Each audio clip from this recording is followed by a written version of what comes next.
Hi students, welcome back to RSP. Thanks for stopping by Rohan Sir Physics.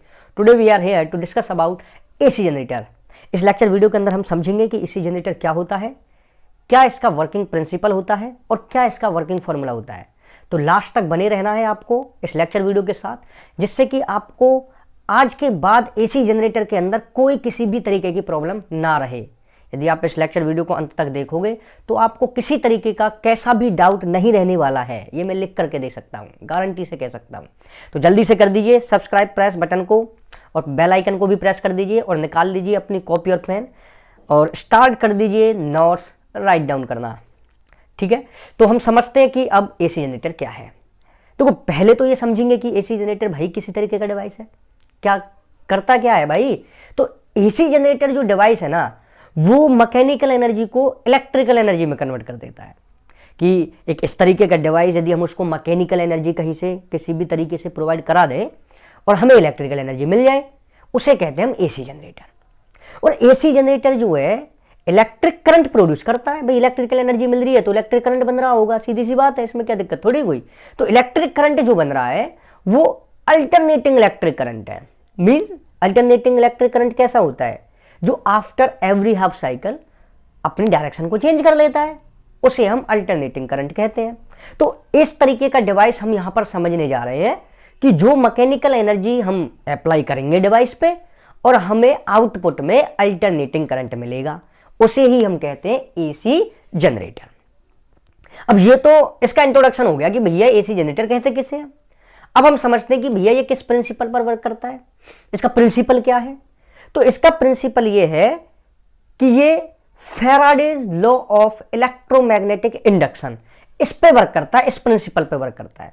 अब Faraday's law of electromagnetic induction ये क्या है भैया, तो पहले ना इसको समझ लेते हैं। देखो क्या होता है कि कोई भी हमारे पास एक रेक्टेंगुलर कॉइल है, जैसे कि मान के चलो ये एक रेक्टेंगुलर कॉइल है, ठीक है, ABCD।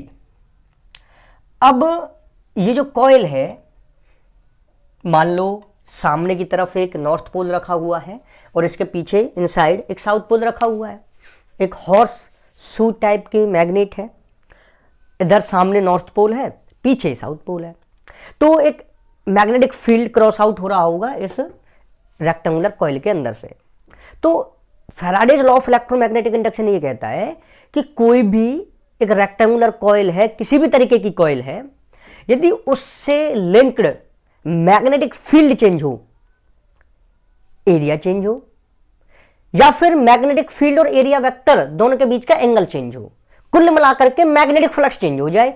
क्यों? क्योंकि भैया मैग्नेटिक फ्लक्स क्या होता है, phi is equal to BA cos theta. Theta क्या है, मैग्नेटिक फील्ड और एरिया वेक्टर के बीच का angle.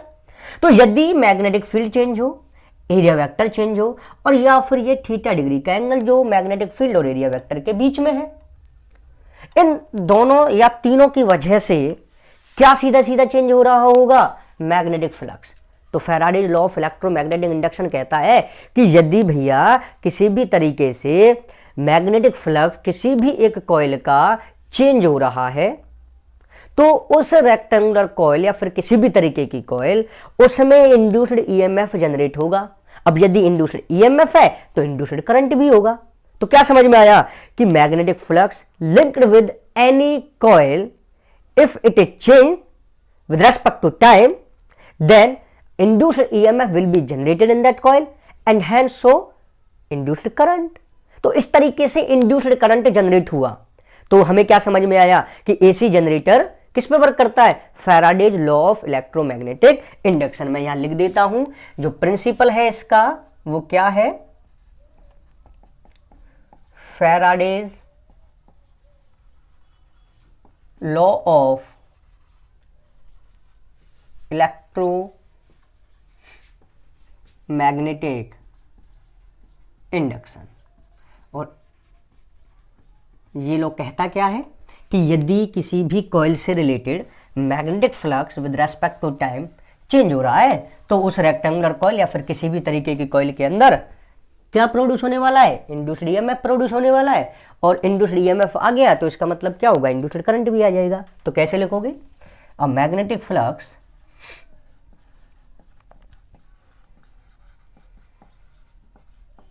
linked with any coil is changed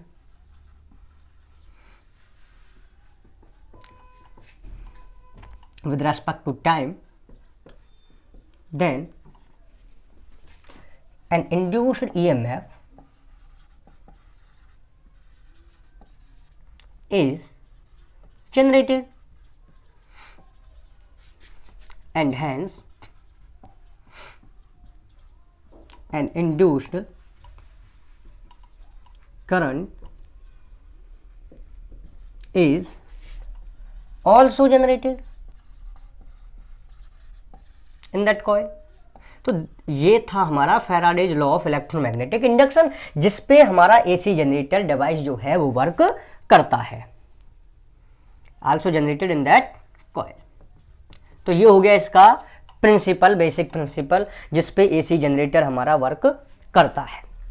अब समझते हैं हम इसका कंस्ट्रक्शनल पार्ट, और साथ ही साथ हम समझेंगे इसका वर्किंग पार्ट भी, और फिर उसके तुरंत बाद हम इसका वर्किंग फॉर्मूला कैलकुलेट करेंगे, जिसकी हेल्प से हम न्यूमेरिकल्स कर सकते हैं। देखिए यहां पर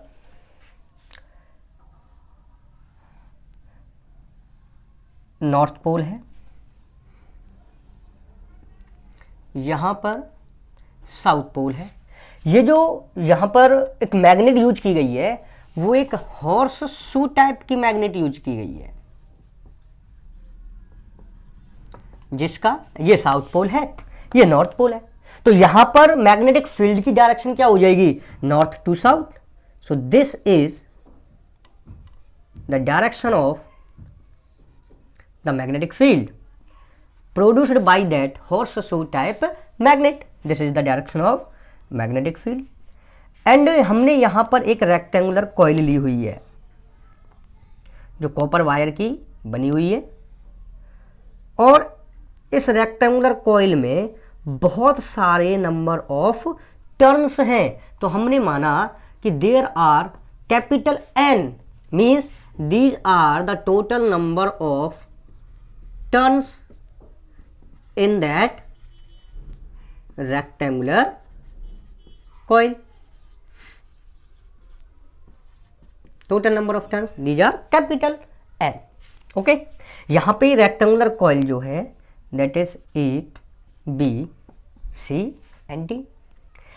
इन रेक्टेंगुलर कॉइल्स जिनके total number of N turns हैं, मीन्स है कि पहले समझते हैं कि किस तरीके से। देखो this is A, B, C, D, उसके फिर ऊपर इस तरीके से राउंड हम लगा सकते हैं इस रेक्टेंगुलर कॉइल के ऊपर। हमने कॉपर वायर लिया हुआ है, इस तरीके से हमने रेक्टेंगुलर कॉइल पहली हो गई, फिर उसके जस्ट ऊपर दूसरा रेक्टेंगुलर कॉइल, फिर उसके जस्ट ऊपर तीसरा, फिर उसके जस्ट ऊपर फोर्थ, उसके जस्ट ऊपर फिफ्थ। तो इस तरीके से हमने total capital N number of turns हमने उस रेक्टेंगुलर कॉइल के बनाए हुए हैं।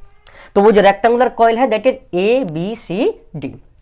हमने यहाँ पर ध्यान से देखें, ये जो A है, A के साथ यहाँ पर एक रिंग लगी हुई है जिसे हम बोलते हैं स्लिप रिंग्स। एक A वाले पार्ट से लगी हुई है, दूसरी D वाले पार्ट से लगी हुई है, और इन दोनों स्लिप रिंग्स, यदि हम इसको माने S1, इसको मान लेते हैं S2, इन दोनों स्लिप रिंग्स के साथ एक एक कार्बन बुर्श रखे हुए हैं। इसको मान सकते हैं C1, इसको मान सकते हैं C2। कार्बन बुर्सेज जो होते हैं यहाँ पर जो इलेक्ट्रिक करंट होता है उसके कंडक्टर होते हैं, इसलिए हमने यहाँ पे कार्बन बुर्सेज को लगाया हुआ है। और ये कार्बन बुर्सेज जो हैं ये फिक्स्ड है, और S1, S2 जो स्लिप रिंग्स हैं ये दोनों स्लाइडिंग कॉन्टैक्ट से हैं कार्बन बुर्सेज के साथ, कि कार्बन बुर्स जो है वो फिक्स है और S1, S2 रिंग्स जो है स्लिप रिंग्स वो स्लाइडिंग कॉन्टैक्ट में है कार्बन बुर्सेज के साथ। मीन्स मान लो यदि यहाँ पे कार्बन बुर्स लगा हुआ है, यहाँ पे ये कार्बन बुर्स लगा हुआ है, ये मान लो इसका ये वाला पार्ट स्लिप रिंग है, तो इस तरीके से ये रोटेट करता रहता है इसके कॉन्टैक्ट के साथ, मीन्स इसके साथ ये स्लाइडिंग कॉन्टैक्ट करता रहता है।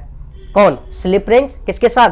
कार्बन बुर्स के साथ। तो कार्बन बुर्स जो है यहाँ पर उनकी पोजीशन फिक्स है और स्लाइडिंग कॉन्टैक्ट कर रहे हैं किसके साथ? स्लिप रिंग्स के साथ। अब ये फिक्स क्यों है और स्लाइडिंग कॉन्टैक्ट क्यों हो रहा है? क्योंकि हम यहां पर इस ABCD को रोटेट कराएंगे। रोटेट मीन्स अभी फिलहाल AB हमें दिख रहा है और ये जो प्लेन आपको दिख रहा है, ये प्लेन बोर्ड दिख रहा है जो, इसके जस्ट सरफेस पे नहीं रखा हुआ है ये, क्योंकि this is a 2 dimensional board, is the 2 dimensional.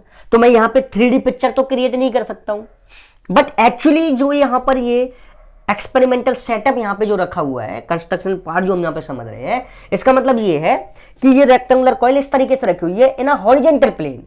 Horizontal, this is a 2 dimensional board. भाई बोर्ड तो 2 डायमेंशनल होगा ना, ये तो 3D पिक्चर तो मैं यहां क्रिएट नहीं कर सकता। तो ये जो रेक्टेंगुलर कॉइल, दीज मैग्नेट्स जो यहां पे रखी हुई है, वो इस तरीके से रखी हुई है इन हॉरिजेंटल प्लेन।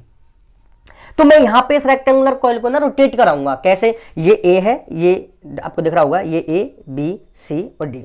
तो यहां पे फिलहाल AB है, यहां CD है, तो मैं इसको इस तरीके से रोटेट कराऊंगा तो AB ऊपर जाएगा, CD नीचे जाएगा। तो जब ये AB ऊपर जाएगा, CD नीचे जाएगा, तो ये वाले पार्ट्स भी रोटेट करेंगे। अब यदि मैं यहां पे कार्बन बुर्सेज की पोजीशन को फिक्स ना करूं, तो ये जो 2 वायर्स आपको दिख रहे हैं, ये आपस में उलझ जाएंगे। अब आपस में उलझ जाएंगे तो पूरा का पूरा एक्सपेरिमेंटल सेटअप जो कंस्ट्रक्शन पार्ट है, पूरा का पूरा खराब हो जाएगा। आपका जो डिवाइस है वो वर्क नहीं करेगा। तो इसीलिए यहाँ पे कार्बन बुर्सेज की जो पोजीशंस है वो फिक्स रखी हुई है और वो स्लाइडिंग कॉन्टैक्ट कर रही है किसके साथ? स्लिप रिंग के साथ। क्लियर है? आपको समझ में आ रहा होगा आई थिंक। तो उसके बाद देखिए, यहां पर कार्बन बुर्सेज के साथ आउटपुट कैरी होगा यहाँ पे, और हमने यहाँ पे कोई भी एक डिवाइस लगा सकते हैं, या फिर हम यहाँ पे फिजिक्स की लैंग्वेज में यहाँ पे रिप्रेजेंटेशन कर सकते हैं, that is the load resistance. Means यहाँ पे कोई भी एक आउटपुट लगा होगा। यदि मैं इसको मान सकता हूँ that point is P, that point is Q, तो PQ के अक्रॉस आउटपुट मिलेगा हमें इस डिवाइस से। तो हमने वहाँ पे कोई भी एक आउटपुट मतलब कोई भी एक डिवाइस लगा हुआ है, मान के चलो बल्ब लगा हुआ है, कि यदि यहाँ से करंट प्रोड्यूस हो रहा होगा तो बल्ब जलेगा, यदि बल्ब नहीं जल रहा तो कोई करंट प्रोड्यूस नहीं हो रहा है। ठीक है, तो this is the constructional part. अब हम इसको 2 हाफ्स में अंडरस्टैंड करेंगे, 2 हाफ में समझेंगे इसको। First half and second half. तो पहले फर्स्ट हाफ समझते हैं। हमने इसको रोटेट कराना है, तो हम इसको जिस तरीके से रोटेट कराएंगे वो पहले हम उसका एक्सिस ले लेते हैं कि हम किस एक्सिस के रेस्पेक्ट में इसको रोटेट करा रहे हैं। सबसे पहले हम समझ रहे हैं फर्स्ट हाफ। ओके, हम इसको जो रोटेट करा रहे हैं तो AB ऊपर जाएगा पहले, CD नीचे जाएगा। ठीक है, ये एक्सिस हो गया इसका। तो यहां पर जो है सबसे पहले ABCD, AB जाएगा ऊपर इस तरीके से। कैसे जाएगा? AB ऊपर जाएगा इस तरीके से। यदि AB ऊपर जा रहा होगा तो CD तो नीचे आएगा। ठीक है, अब पहले इस पोजीशन में जब ABCD रेक्टेंगुलर कॉइल रखा हुआ है, मैग्नेटिक फील्ड इस डायरेक्शन में जा रहा है। अब क्या, पहले देखो यहां पे मैग्नेटिक फ्लक्स चेंज होगा क्या? मैग्नेटिक फ्लक्स का फॉर्मूला क्या होता है? Phi is equal to BA cos theta. अब ध्यान से देखो, पहले यहां पर this is the direction of the magnetic field B vector and this is the rectangular coil, और इस रेक्टेंगुलर कॉइल का जो एरिया वेक्टर होगा वो इसके परपेंडिकुलर होगा। तो मैग्नेटिक फील्ड और एरिया वेक्टर दोनों के बीच का एंगल कितना? 90। और यदि मैं यहाँ पे 90 रखूंगा तो cos 90 0, तो फाई की वैल्यू कितनी आ जाएगी? 0। तो पहले तो जब ये सीधा सीधा ऐसे रखा हुआ है हॉरिजेंटल प्लेन में, यहाँ नॉर्थ पोल यहाँ साउथ पोल, मैग्नेटिक फील्ड की डायरेक्शन ये है, तो मैग्नेटिक फ्लक्स ही नहीं है। तो मैग्नेटिक फ्लक्स चेंज कहाँ से होगा? तो इंड्यूस्ड ईएमएफ चेंज आएगा कहाँ से, और इंड्यूस्ड करंट आएगा कहाँ से? तो पहली तो ये सिचुएशन जो है, जब ये इस तरीके से रखा हुआ है तब तो कुछ हो ही नहीं रहा है। अब धीरे धीरे भाई मैग्नेटिक फील्ड की डायरेक्शन तो वही है, अब मैं धीरे धीरे इसको रोटेट करा रहा हूँ, AB को ऊपर ले जा रहा हूँ, CD को मैं नीचे ले जा रहा हूँ। भाई AB ऊपर जाएगा तो CD नीचे आएगा। अब ध्यान से देखो, जब मैं इस तरीके से कर रहा हूं तो this is the area vector. भाई हमेशा एरिया वेक्टर क्या होता है? जो डिवाइस जो रेक्टेंगुलर कॉइल है उसके सरफेस के हमेशा परपेंडिकुलर डायरेक्शन में एरिया वेक्टर होगा। तो दिस इज दी सरफेस, यहाँ पे पहले था एरिया वेक्टर की डायरेक्शन, अब मैं इसको रोटेट करा रहा हूँ। तो रोटेट करा रहा हूँ तो एरिया वेक्टर की डायरेक्शन भी तो चेंज होती जा रही है, लेकिन मैग्नेटिक फील्ड की डायरेक्शन तो वही है। मैग्नेटिक फील्ड डायरेक्शन तो यही है। लेकिन एरिया वेक्टर जो पहले 90 डिग्री का एंगल बना रहा था मैग्नेटिक फील्ड के साथ, अब वो 90 डिग्री का तो नहीं बना रहा है, अब कुछ और बना रहा है। तो मतलब this is the direction, this is the area vector, तो अब थीटा डिग्री का एंगल कुछ ना कुछ बन रहा है। तो मैग्नेटिक फील्ड भी है, एरिया वेक्टर भी है, थीटा डिग्री का एंगल भी है। तो इसका मतलब कुछ ना कुछ वैल्यू मैग्नेटिक फ्लक्स की आएगी, मींस कुछ ना कुछ मैग्नेटिक फील्ड लाइंस उस रेक्टेंगुलर कॉइल के एरिया में से, सरफेस में से निकलेंगी, क्रॉस आउट होंगी तो मतलब मैग्नेटिक फ्लक्स लिंक्ड है उस रेक्टेंगुलर कॉइल से। तो मैग्नेटिक फ्लक्स रेक्टेंगुलर कॉइल से लिंक्ड है। अब धीरे धीरे क्या है, देखो धीरे धीरे मैं जैसे जैसे रोटेट कर रहा हूँ तो वो जो एरिया वेक्टर और मैग्नेटिक फील्ड के बीच का जो एंगल है, क्या वो चेंज हो रहा है? हाँ, चेंज हो रहा है। धीरे धीरे जैसे मैं इसको रोटेट करा रहा हूँ, भाई मैग्नेटिक फील्ड एरिया वेक्टर तो फिक्स है, हम मैग्नेट को नहीं छेड़ रहे हैं, ना ही हम उसके एरिया को चेंज कर रहे हैं। तो एरिया वेक्टर और मैग्नेटिक फील्ड तो वही है, उनका मैग्नीट्यूड तो चेंज नहीं हो रहा है। लेकिन जैसे जैसे मैं इसको रोटेट करा रहा हूं तो जो एंगल बन रहा होगा मैग्नेटिक फील्ड और एरिया वेक्टर में, वो तो चेंज हो रहा है ना। अब वो चेंज हुआ तो इसका मतलब मैग्नेटिक फ्लक्स तो चेंज हुआ। भाई धीरे धीरे वो रोटेट करता जा रहा है टाइम के साथ साथ, उसी तरीके से टाइम के साथ साथ ये B A cos theta change होता जा रहा है। लेकिन क्या बी का मैग्नीट्यूड और ए का मैग्नीट्यूड चेंज हो रहा है? नहीं, वो चेंज नहीं हो रहा।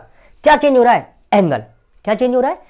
एंगल चेंज हो रहा है। तो यदि मैं यहां से बात करूं तो ये क्या है, d phi by D t is equal to B A, time के साथ क्या चेंज हो रहा है? Cos theta. थीटा चेंज हो रहा है तो कॉस थीटा चेंज हो रहा है। तो इसका मतलब मैग्नेटिक फ्लक्स चेंज हो रहा है। अब मैग्नेटिक फ्लक्स चेंज हो रहा है, कब चेंज हो रहा है? जब मैं उसको इस तरीके से रोटेट करा रहा हूं। तो इस रोटेशन की वजह से मैग्नेटिक फ्लक्स चेंज हुआ तो इंड्यूस्ड ईएमएफ आएगा अकॉर्डिंग टू दिस लॉ, और इंड्यूस्ड ईएमएफ आएगा तो इंड्यूस्ड करंट भी आएगा। अब उस इंड्यूस्ड करंट की पहले हम यहां पे फाइंड आउट करते हैं डायरेक्शन। जो डायरेक्शन हम फाइंड आउट करते हैं वो करते हैं Fleming's right hand rule. Fleming's right hand rule. अब देखो फ्लेमिंग्स राइट हैंड रूल क्या है। फ्लेमिंग्स राइट हैंड रूल, अपना राइट हैंड निकालते हो आप लोग, इस तरीके से निकाला, उसके अंदर आपने थंब निकाला, four finger means index finger निकाली और मिडिल फिंगर निकाली। यहां पे क्या होता है, this is the direction of the magnetic force, means कि जिस डायरेक्शन में आपकी रेक्टेंगुलर कॉइल रोटेट की है, जैसे कि ए बी था, ए बी ऊपर गई थी, तो ये जो थंब होगा ए बी के ऊपर जाने की डायरेक्शन को रिप्रेजेंट करेगा। ये जो इंडेक्स फिंगर होगी ये आपके मैग्नेटिक फील्ड की डायरेक्शन को रिप्रेजेंट करेगी, और मिडिल फिंगर जो होगी ये आपके इंड्यूस्ड करंट की डायरेक्शन को रिप्रेजेंट करेगी, इंड्यूस्ड करंट की डायरेक्शन को शो करेगी। तो यहां पर आपको ये पता है कि वो किस डायरेक्शन में जा रहा है, रेक्टेंगुलर कॉइल की जो लेंथ है ए बी या फिर जो लेंथ है सी डी। ये भी पता है कि मैग्नेटिक फील्ड की डायरेक्शन क्या है, यही पता करना है कि इंड्यूस्ड करंट की डायरेक्शन क्या होगी, तो वो हम आसानी से यहां पे पता कर सकते हैं। तो this is the thumb, this is index finger, this is middle finger. Middle finger से पता चल जाएगा कि इंड्यूस्ड करंट की डायरेक्शन क्या है। तो ध्यान से देखो, ये ए था, ये बी था, ये सी था, ये डी था। ए बी ऊपर जाएगा, सी डी नीचे आएगा। तो देखो ए बी कहां गया? ऊपर। ऊपर गया ना ए बी ऊपर गया। तो this is the direction of A B का ऊपर जाने की डायरेक्शन, this is the direction of magnetic field. देखो एन से एस मैग्नेटिक फील्ड की डायरेक्शन। इंडेक्स मिडिल फिंगर कहां है? अंदर, इनसाइड टू दिस प्लेन। कहां है? अंदर की तरफ है। देखो ध्यान से, this is the direction of A B length का ऊपर जाना, this is the direction of magnetic field, this is the direction of induced current in that A B length. तो ए बी के अंदर तो अंदर जा रहा है इंड्यूस्ड करंट। तो मैंने ए बी के लिए अंदर की तरफ इंड्यूस्ड करंट की डायरेक्शन को रिप्रेजेंट कर दिया। अब तुम ध्यान से देखो, यदि ए बी में ये डायरेक्शन है तो बी सी में ये डायरेक्शन होगी, और सी डी में ये डायरेक्शन होगी, और डी से यहां डायरेक्शन होगी। अब तुम सी डी का निकाल भी सकते हो डायरेक्शन, यदि तुम्हें कोई डाउट भी है। तो सी डी कहां जा रहा है? सी डी जा रहा है नीचे की तरफ। मैग्नेटिक फील्ड की डायरेक्शन तो वही नॉर्थ से साउथ। देखो इंड्यूस्ड करंट की डायरेक्शन कहां आ रही है? बाहर की तरफ आ रही है। तो सी डी में देखो बाहर की तरफ आ रही है। क्लियर है ये वाला पॉइंट? तो ए बी सी डी यहां डायरेक्शन आ गई। यदि डी के बाद यहां डायरेक्शन है तो यहाँ डायरेक्शन होगी, उसके बाद यहाँ होगी, उसके बाद S2 से C2, C2 के बाद यहाँ जाएगी, करंट, उसके बाद this is the direction of the current in this load resistance, उसके बाद ये इस तरीके से फर्स्ट हाफ में करंट की डायरेक्शन होगी इस रेक्टेंगुलर कॉइल के अंदर जिसमें n नंबर ऑफ टर्न्स हैं। क्लियर है ये पॉइंट? अब दूसरा हाफ देखते हैं। दूसरे हाफ में क्या है कि जैसे जैसे ए बी ऊपर गया, ए बी ऊपर जाता जा रहा है, जाता जा रहा है, जाता जा रहा है, यहां पे आके रुक गया, ए बी यहां, सी डी यहां तक हो गया फर्स्ट हाफ साइकिल। क्यों? देखो ध्यान से देखो, जब तक ए बी इस पोजीशन से यहां नहीं आ जाता, यहां तक, जब तक तो देखो यहां से यहां जब तक नहीं आ जाता है, जब तक तो ए बी की डायरेक्शन घूमने की कहां है, ऊपर ही है, ऊपर ही है। लेकिन जब यहां आ जाएगा, अब तुम घुमाओगे इस तरीके से, तो अब ए बी कहां जा रहा है, नीचे की तरफ, और ये सी डी कहां जा रहा है, ऊपर की तरफ। तो पहले तो ये ए बी ऊपर की तरफ जा रहा था, ये सी डी नीचे की तरफ जा रहा था, लेकिन जब ये घूम करके यहां तक आ गई, this is the half complete cycle, half complete cycle. उसके बाद ये फिर नीचे जाएगा ए बी, तो अब ए बी नीचे जा रहा है, सी डी ऊपर जा रहा है, लेकिन दोनों की पोजीशंस बदल चुकी हैं। यहां पर अब ए बी नहीं, यहां पर सी डी आ चुका है, और यहां सी डी नहीं, यहां ए बी आ चुका है। तो अब सेकेंड हाफ किस तरीके से होगा वो देखिए, यहां पर नॉर्थ पोल, यहां पे south pole, this is the rectangular coil. लेकिन रेक्टेंगुलर कॉइल के अंदर ए बी, अब ए बी नहीं है यहां पे सेकंड हाफ में, सेकंड हाफ में यहां पे क्या है, यहां है डी, यहां है सी, और यहां पे होगा बी, और यहां पे होगा ए। अब देखो ए बी के साथ कौन कनेक्ट है, S1 और C1। तो यहां पे भी हमें वही ध्यान रखना है कि ए बी के साथ S1 और C1 को कनेक्ट करना है। यदि आप ये नहीं करोगे तो पूरा का पूरा जो डायरेक्शन होगा करंट का वो अपोजिट आएगा, बिल्कुल गलत आएगा। ठीक है, तो ए बी के साथ हमें क्या कनेक्ट करना है, S1 और C1, ये आपको ध्यान रखना है। तो यहां से हमने ये किया कनेक्ट S1, इसके साथ यहां पे कनेक्ट होगा C1, उसके बाद हमने CD से कौन है, S2, तो हमने यहां पे किया S2 को कनेक्ट, और यहां है C2। उसके बाद फिर से यहां पे वही लोड रेसिस्टेंस जिसके थ्रू हमें आउटपुट करंट मिलेगा। अब देखो, अब पहले ये था ए बी सी डी, ये ए बी सी डी यहाँ तक पहुँच चुके हैं, यहाँ ए बी आ चुका है, यहाँ सी डी आ चुका है। अब सी डी जाएगा ऊपर, ए बी जाएगा नीचे। तो सी डी कहाँ जा रहा है, ये वाला हिस्सा ऊपर ही जा रहा है। देखो यहाँ पे ए बी था वो ऊपर जा रहा था, अब सी डी है वो ऊपर जा रहा है। तो इंड्यूस्ड करंट की डायरेक्शन भाई ऊपर वाला ऊपर जा रहा है ना, ऊपर जा रहा है। यहाँ पे ए बी जा रहा था ऊपर, तो ऊपर की तो डायरेक्शन हम निकाल ही चुके हैं, अंदर की तरफ आएगी अल्टरनेटिंग करंट की वैल्यू। दूसरा देख लो, सी डी है कहाँ जा रहा है, ऊपर जा रहा है, ऊपर जा रहा है। तो थंब ये हो गया, ये होगी मैग्नेटिक फील्ड की डायरेक्शन, ये हो गई आपकी मिडिल फिंगर जो कहाँ जा रही है, अंदर की तरफ जा रही है। तो सी डी डी सी में कहाँ जाएगा करंट की डायरेक्शन, डी टू सी। यदि डी सी में डी टू सी है, सी बी में सी टू बी होगा, और बी ए में बी टू ए होगा। उसके बाद this is the direction, S1 पे आया, S1 से C1, C1 के बाद यहाँ, और लोड रेसिस्टेंस में नीचे की तरफ, फिर यहाँ से ये S2, S2 के बाद ऊपर की तरफ। तो अब ध्यान से देखो दोनों पार्ट्स में, this is the second half. तो अब तुम सेकेंड हाफ भाई देखो, ये जो सेकेंड हाफ है, सेकेंड हाफ में यहाँ ए बी है, यहाँ सी डी है। तो अब घूम करके ये ए बी नीचे, सी डी ऊपर, तो घूम करके कैसे आएगा, ये आ जाएगा। ए बी उसी पोजीशन पे आ गया जहाँ पहले था फर्स्ट हाफ में। तो इसका मतलब this is the complete cycle, पूरा एक कंप्लीट रोटेशन हो गया, कंप्लीट साइकिल हो गया, एक कंप्लीट रिवॉल्यूशन हो गया। एक this is the first, this is the second, जब दोनों को जोड़ दोगे तो वो कंप्लीट रिवॉल्यूशन हो जाएगा। लेकिन ध्यान से देखो, फर्स्ट हाफ में जो डायरेक्शन ऑफ करंट थी जो प्रोड्यूस हो रहा था यहाँ से इंड्यूस्ड करंट, उसके ऊपर थी, लेकिन यहाँ पे वो नीचे है। यहाँ पे क्या थी, Q से P, और यहाँ पे क्या है, P से Q। तो मतलब जो डायरेक्शन है इंड्यूस्ड करंट की जो जनरेट हो रहा है यहाँ पे, उसकी डायरेक्शन अपोजिट है सेकंड हाफ में। तो इसका मतलब क्या है, this is the alternating current. क्योंकि अल्टरनेटिंग करंट क्या होता है, वो करंट जो आफ्टर एवरी हाफ साइकिल अपनी डायरेक्शन को चेंज कर लेता है। तो यहाँ पे ध्यान से दिख रहा है, फर्स्ट हाफ में direction from Q to P है, लेकिन सेकंड हाफ में डायरेक्शन P टू Q है। तो क्लियरली दिख रहा है कि एक हाफ साइकिल में जो करंट की डायरेक्शन थी, दूसरे हाफ साइकिल में वही करंट की डायरेक्शन बिल्कुल अपोजिट हो चुकी है। तो क्लियरली नहीं दिखाई दे रहा this is the alternating current. तो हमें यह समझ में आ गया कि यहां से जब पूरा कंप्लीट रिवोल्यूशन हो रहा है, कंप्लीट रेक्टेंगुलर कॉइल घूम चुकी है, एक कंप्लीट चक्कर लगा चुकी है, रिवोल्यूशन ले चुकी है, तो उसमें करंट की दो डायरेक्शंस आ रही थी। फर्स्ट हाफ के लिए जो आ रही थी, सेकंड हाफ में वो बिल्कुल अपोजिट थी उसके, जिससे हमें क्लियरली पता चल गया कि इस डिवाइस के थ्रू जो करंट प्रोड्यूस हो रहा है, जो इंड्यूस्ड करंट है, वो कैसा करंट है? अल्टरनेटिंग करंट है। इसलिए हम इसको कहते हैं AC generator, alternating current generator, कि ऐसा जनरेटर जो अल्टरनेटिंग करंट प्रोड्यूस करता है। तो आई थिंक आपको बहुत अच्छी तरीके से समझ में आया होगा first half cycle, second half cycle. आपको जस्ट पेपर के अंदर कुछ नहीं करना है, आपको ये लिखना है, इसका इंट्रोडक्शन लिखना है, ये फर्स्ट हाफ ड्रॉ करना है, सेकंड हाफ ड्रॉ करना है, उसके बाद इसका वर्किंग फॉर्मूला कैलकुलेट करना है, जो अब अभी यहां से हम कैलकुलेट करने वाले हैं।